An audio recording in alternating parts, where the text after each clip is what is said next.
CIA Director Mike Pompeo has said that North Korea is moving ever closer to putting Americans at risk with its nuclear weapons. Pompeo added that Kim would not only use nuclear weapons to stay in power but to try and reunify the divided Korean peninsula under his totalitarian regime. Israel's Prime Minister Benjamin Netanyahu urged European leaders to introduce real, not cosmetic amendments to the landmark 2015 Iran nuclear deal. Netanyahu added that with or without an agreement, Israel was working on preventing terrorist regime in Iran from arming itself with nuclear weapons.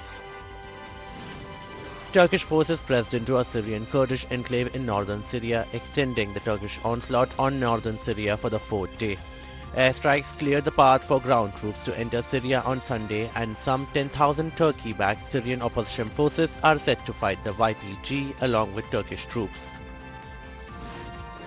The death toll from a Taliban attack over the weekend on Kabul's Intercontinental Hotel has risen to 22, including 14 foreigners and 8 Afghans. Officials said that an investigation was underway to find out how the attackers got into the building so easily.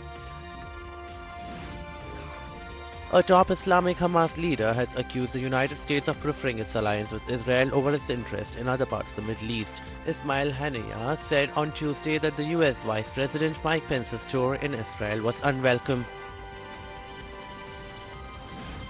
Former US Vice President Joe Biden has said that Russia is in a state of enormous decline, saying that the country has second-rate military power. Speaking at the Council on Foreign Relations in Washington, Biden said that it was only a matter of time before the game ended for Russia. A year after US withdrew from Trans-Pacific Partnership, Canadian Prime Minister Justin Trudeau has said that Canada and 10 other countries have agreed on a revised trade agreement. The agreement follows 2 days of high-level talks in Tokyo.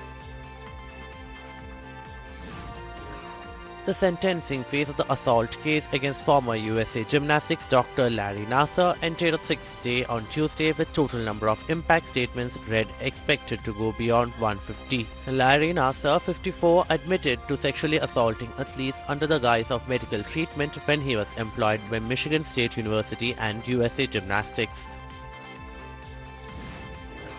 One person was killed and 6 others were injured after an unidentified gunman opened fire inside a rural Kentucky school.